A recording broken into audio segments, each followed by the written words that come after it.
Okay, so I've gone through the taxes, the transfers being taxes, and the Social Security. They want the knife on the taxes, and if they could, they would take all of their Social Security, of course. And if they were able to have the knife on the taxes and to get all their Social Security, but they weren't put in that position, then those were unnecessary transfers of wealth. And now I go through the third and the final one, which is debt. So it begins what I call the check story. But I'll just say, and there's a third one, and it's debt. And let me go down here, and I want to draw something different here, and how this relates to the descent phase of planning, because this one is pretty easy to demonstrate. I then say, so how do you feel about debt? Now, there's certainly good debt and there's bad debt, but what I want to give you is a hypothetical example of a bad debt, and I want you to tell me what you think about it. Let's pretend for a moment that you're in an emergency and you need $50,000. You have nothing up in your pie there that can help you. The bank's declined you. There's no family, friends that can help you. And as a last resort, you come to me and you're like, hey, Kelly, I'm in an emergency. I've exhausted all possible avenues and I need to borrow 50 grand. And I say, sure. And I write out the check to you. And in the memo line, I add the word loan and I slide that over to you. Now, before you go cash that check, there's probably going to be two things that you're going to want to know about that. What are those two things? And pretty much everybody says terms and the interest rate. Well, here are the terms. I say, look, you're struggling financially right now. The last thing I want to do is burden you right now with a monthly payment. Just take the money. There are no terms for now. You're potentially going to be okay with that. But then I do this. I say, and here's how the interest rate's going to work. One day down the road, at some point in the future, when you're back on your feet, I am going to want my money back.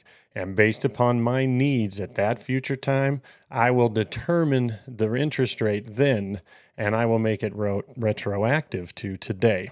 Now, if that's what I told you, how would you feel about that loan now? And of course, everybody says, no, thank you.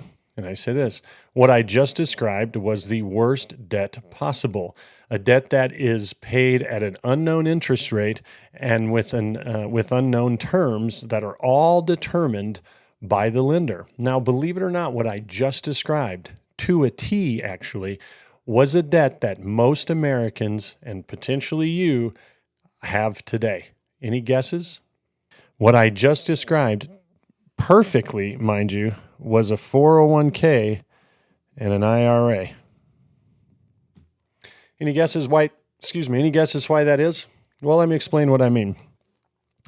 Let's pretend that you have a 401k or an IRA with $1 million in the balance. You have $1 million sitting in this account. Then you bring this statement to me. My very first question is going to be this. How much of this $1 million is yours? What is the only answer that anybody, yourself, anybody else can give me? The only answer is, I don't know. Neither you nor I nor any financial planner or tax expert on the planet knows how much of this $1 million is actually yours.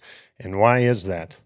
Because the government hasn't decided the rate. They haven't decided how much they're going to take on this. You see, you have a partner on this thing, and they've been riding along with you for the entire time. Have you ever looked at these types of accounts, 401ks and IRAs, as debt with unknown terms and unknown rates before? The worst debt imaginable.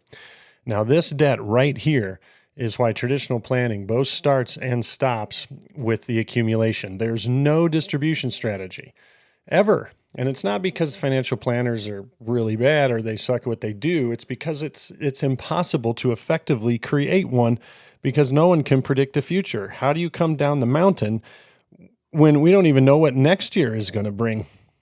But every year coming down the mountain over your life expectancy, it's impossible to determine an exit strategy because the government makes sure that they get more.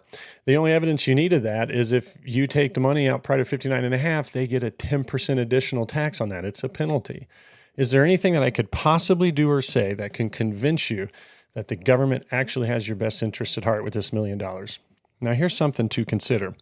Your desire to control the knife of your financial pie was strong, and you can only do that by actual control of the knife in your hand.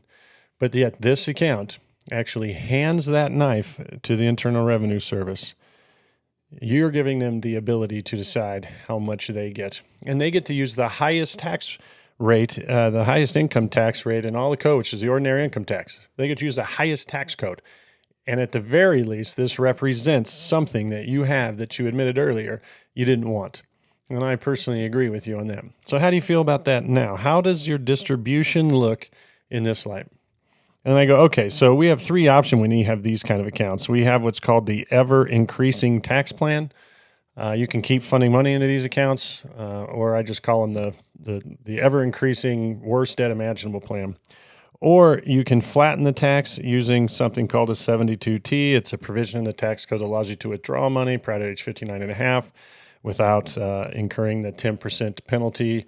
But as you can imagine, there's a lot of rules with this, but it is possible. Or you get out, and you get out as fast as you can once you are 59 and a half and have access to these funds, because we want to make this possible. We need to be able to get down the mountain with this money as efficiently as we can, regardless of the tax rates, because we have to begin with the end in mind. And so beginning or creating a distribution plan in conjunction with an accumulation plan is what is essential. And you're going to see that here in just a moment.